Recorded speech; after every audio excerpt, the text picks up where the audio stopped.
Aristócles Podros, o ampliamente conocido como Platón, fue un importantísimo pensador ateniense de la antigua Grecia. Si queremos hablar de la filosofía en mayúsculas, es totalmente necesario empezar por un pensador indispensable como lo fue Platón.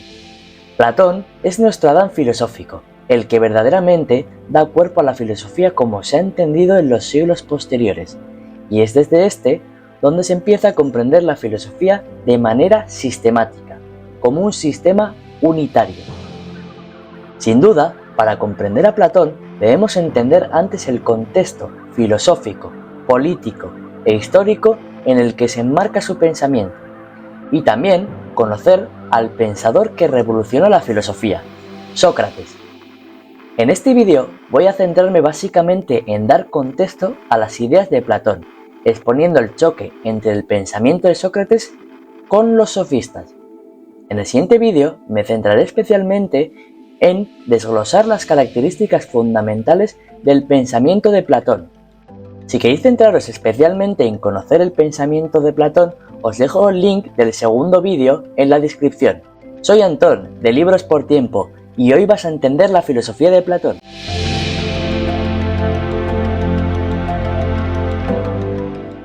Nos remontamos al siglo V a.C., concretamente a la ciudad de Atenas. En aquella época, Atenas se componía políticamente por un sistema democrático, y el político más importante e influyente de aquel entonces fue Pericles. En el siglo de Pericles, la ciudad de Atenas tuvo su apogeo en varias ramas como la filosofía, la arquitectura, la escultura, la historia o la literatura. Por ello, el siglo V a.C. frecuentemente es definido como el siglo de oro ateniense. Una de las características del gobierno de este político, Pericles, y aquella que marcó enormemente a Platón, fue sin duda la democracia. La democracia había igualado parcialmente a los nobles con aquellos que no lo eran, porque los cargos públicos podían estar en manos de cualquier ciudadano. Asimismo, todos los deberes de los ciudadanos se discutían, se escuchaban y se decidían en los foros. Por ello, en aquella época era sumamente importante la utilización de la palabra y el lenguaje, y cómo se expresaban las personas. Esto es conocido en la antigua Grecia como la retórica. Sin duda, para muchos atenienses, la retórica era una virtud que era indispensable entrenar para poder cubrir sus argumentos. Y es por ello que, en tal contexto, surgieron una serie de sabios que crearon escuelas de retórica para jóvenes ricos en las cuales cobraban unas tasas. Es decir, cobraban por enseñarte a hablar. Estos sabios se llamaban los sofistas, que no significa más que sabio o experto en el saber. Antes que nada, Platón criticó fuertemente a los sofistas, porque estos difundían un saber totalmente aparente y no efectivo, y además cobraban por ello. Para Platón, un sofista lucía tal que así. Por el contrario, estos sabios tratados por Platón como estafadores piramidales fueron muy relevantes para el pensamiento de la época. Como bien sabemos y hemos explicado en el anterior vídeo, los filósofos presocráticos se centraron en dar con el principio del universo, de la naturaleza. Para los sofistas, las cuestiones de la física o del cosmos, esas cuestiones que fueron tratadas por los presocráticos, son temas que se habían tratado demasiado en la filosofía, y también son cuestiones en donde la voluntad del ser humano no tenía cabida. El humano no puede hacer gran cosa en esos temas, ya que no depende de él cómo funciona el cosmos o la física. Y es debido a esto que los sofistas desvían su atención filosófica hacia temas que atañen a los seres humanos como la antropología, el lenguaje, el derecho, la política o la moral. Una de las ideas que más chirriaba a Platón y a Sócrates del pensamiento de los sofistas era el escepticismo epistemológico. Es decir, los sofistas, aparte de dar el salto de la física a las cuestiones más prácticas y del ser humano, mayoritariamente creían que no existía una verdad absoluta. Es decir, sofistas como Gorgias expresaron la imposibilidad de que la razón humana pueda alcanzar un verdaderamente conocimiento del mundo. Esto es lo que se llama escepticismo. Por ello, los sofistas creían que la verdad y el conocimiento era relativa a cada persona y a cada opinión, solo que el lenguaje y la retórica era de total importancia para dar más peso a cada argumento de cada opinión que tenía cada individuo. Verdaderamente, los sofistas fueron una pieza fundamental para que el pensamiento de Sócrates o de Platón surgiesen en ese contexto. Para entender esta idea, debemos comprender que en el origen de la filosofía se tuvo un afán de encontrar el principio constitutivo de todo, o arjé, y la ley universal de la naturaleza, o logos. Frente a esta fijación de una verdad absoluta por encima de la vida de los hombres, el pensamiento sofista se puede entender como una reacción para dar más peso a la voluntad y la vida práctica del hombre. Sin embargo, ni los mayores sofistas como Protágoras o Gorgias lograron sistematizar desde la filosofía esa vida práctica del hombre, porque al no creer que existe una verdad absoluta, no podrían crear un sistema en la filosofía. Es por ello que es solo desde Sócrates y Platón que se puede hablar de la filosofía en mayúsculas, porque son estos los primeros pensadores que quieren hallar la verdad y razón de ser del hombre, su esencia. Sé que diciendo esto aún no has comprendido por qué estos dos filósofos fueron tan importantes en la historia de la filosofía, así que vayamos a explicarlo. Empezando por Sócrates, este pensador es conocido como el padre de la filosofía occidental. Pero, ¿qué lo hizo tan especial? A diferencia de muchos filósofos, Sócrates nunca escribió nada. Todo lo que sabemos sobre él proviene de las obras de sus discípulos, especialmente de Platón. Para entender la filosofía de Sócrates vamos a exponer 4 características fundamentales que componen su pensamiento. Y estas son: 1. El antirrelativismo moral. 2. El intelectualismo moral. 3.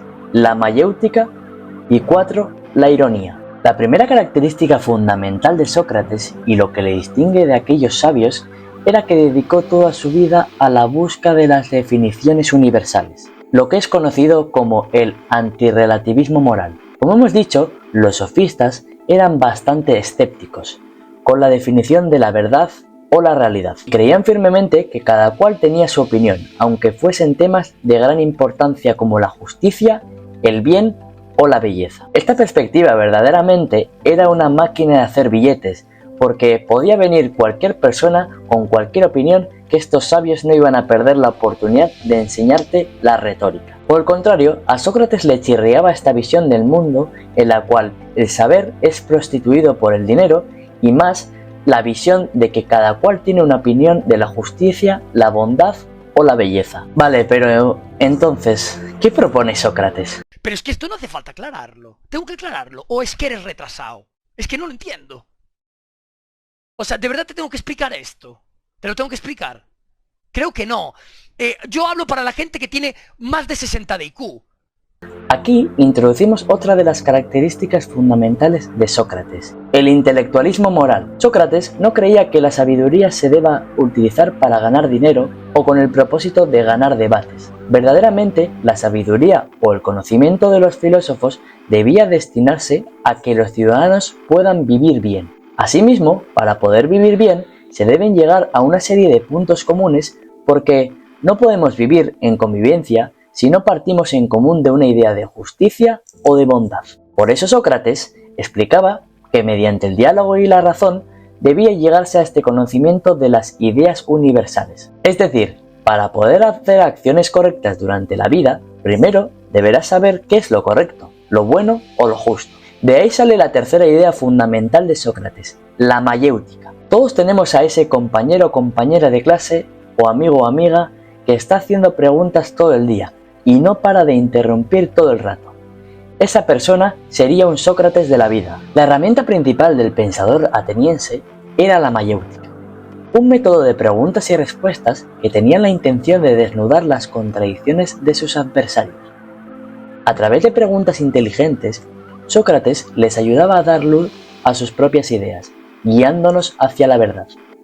Por ejemplo, imaginemos un diálogo entre un sofista y Sócrates. El sofista podría argumentar que la justicia es lo que cada uno considera justo, defendiendo la idea de que no existe una única verdad. Sin embargo, Sócrates respondería: ¿qué es realmente la justicia? ¿Podemos llegar a una definición común a través de la razón? A través de las preguntas, Sócrates va creando la confusión de la otra persona y va exponiendo los errores de los discursos de estos sofistas. Esto con el fin de llegar a una verdad y dejar en evidencia el escepticismo. Para ello, Sócrates utiliza un método muy bueno para desconcertar a sus adversarios mientras está debatiendo con ellos: la ironía. Esta es la cuarta y la última idea del pensamiento de Sócrates, y la ironía tiene varias fases. Primero, Sócrates reconoce que hay que partir de un supuesto desconocimiento absoluto. De ahí su famosa frase: solo sé que no sé nada. Después, se trata de lanzar preguntas provocativas para que se den cuenta de las debilidades de sus argumentos. Por último, la ironía de Sócrates trata de buscar que la opinión del adversario se contradiga. Es decir, solamente haciéndose el tonto y preguntando consigue que sus adversarios dejen de tener razón. Así que ya sabéis, si creéis que el otro no tiene razón, haceos el tonto y preguntad. Entonces, las grandes características fundamentales del pensamiento de Sócrates son sin duda estas cuatro que he presentado, en donde la discusión con los sofistas se sitúa en el núcleo de su pensamiento.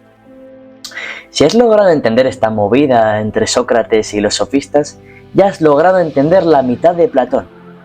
Sin embargo, aún te queda adentrarte más en profundidad, y para ello te recomiendo que entres en la segunda parte del vídeo. Adiós.